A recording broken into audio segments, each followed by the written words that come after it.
Hello traders, you are welcome back to the Forex Geek channel. Now, in this video, we want to discuss something interesting, all right? But before we proceed, you should know that random stop losses are a common reason why traders get taken out of good trades. So in this video, we are fixing that by showing you how to set stop losses with the ATR indicator. Okay, it's a powerful volatility based method that aligns your risk management with real market behavior. Now, the ATR stands for average true range. All right, ATR stands for average true range. All right, so this is the ATR indicator. Adding the ATR indicator to the charts, I think we are good enough with this. Okay, so it measures the average movement of price over a certain period, typically 14 candles. You can see the default settings is set to 14. The length is set default to 14, right? So it is not directional. It simply tells you how much a pair is moving. Okay, so basically, the higher the ATR, the higher the ATR value, the more volatile the market is. All right, the lower the ATR value, the more stable or consolidating the market might be. Now, this value gives you a direct sense of how far price tends to swing. So instead of guessing where your stop loss should go, the ATR tells you how much breathing room the market typically needs. Okay, so now you might be wondering, how do you use the ATR for your stop loss? Okay, let's go. Here's how it works. Yeah, you check your chart, you add the ATR indicator, obviously, and then you note the current ATR value. Okay, so let's just go to the 1 hour chart. Now, let's say you are on the 1 hour chart, right? And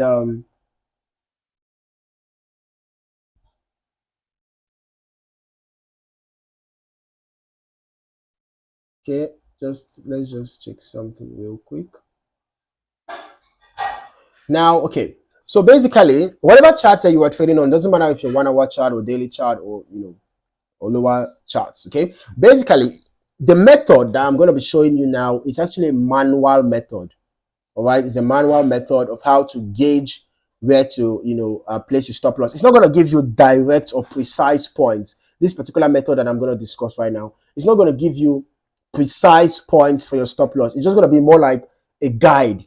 So remember that I said that when the ATR value rises, it shows increase in volatility. So during that period, what does it mean? When there is an increase in volatility, it means that there is a chance of erratic price movements. You might have whipsaws, you might have such things that can stop you out, even if your analysis is right. So even if you did good analysis and then you notice that the ATR value is high, it shows that you should give breathing space for your stop loss. Do not set tight stop losses in such a scenario. When you notice that the volatility is high, give some breathing spaces for your stop loss. If you enter a buy trade here, do not set your stop loss here, just to be on the safer side, okay? When the ATR value is high, instead, be more conservative and set your stop loss here. Reason being that the volatility is high and there could actually be some erratic movement, especially when the slope is steep.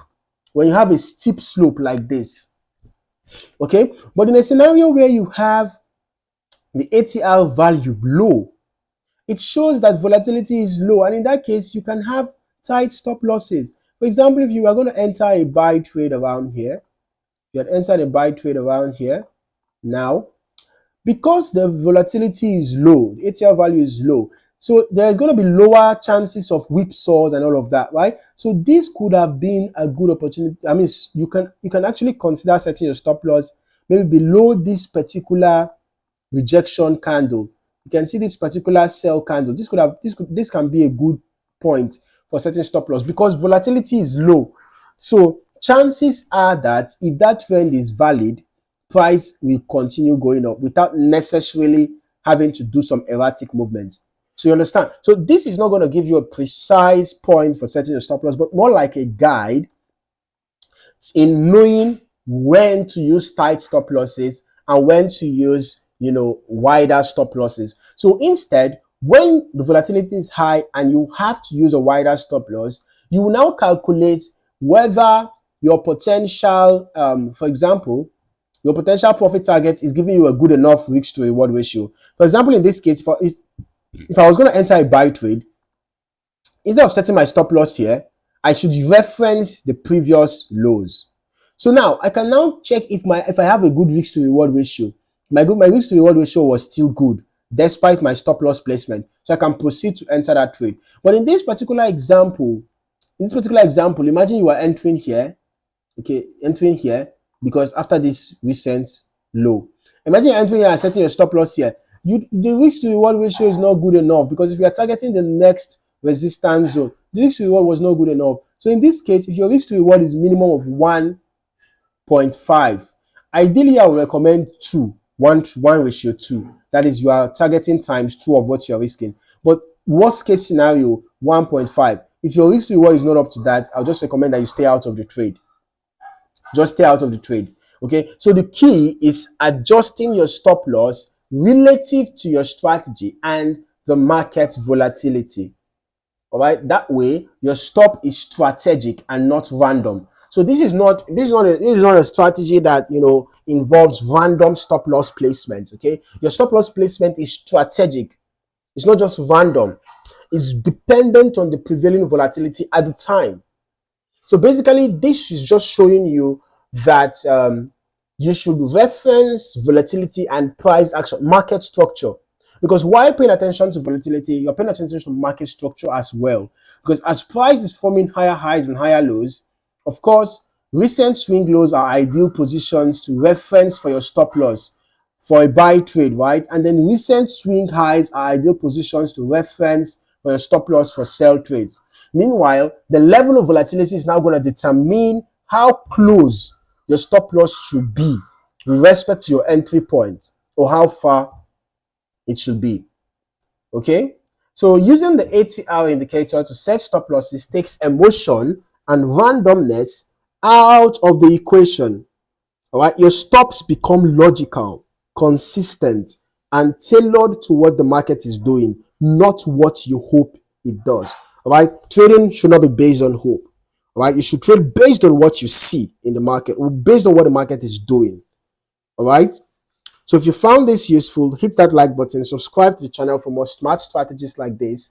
Thank you for watching, and I look forward to seeing you in the next video. Happy trading.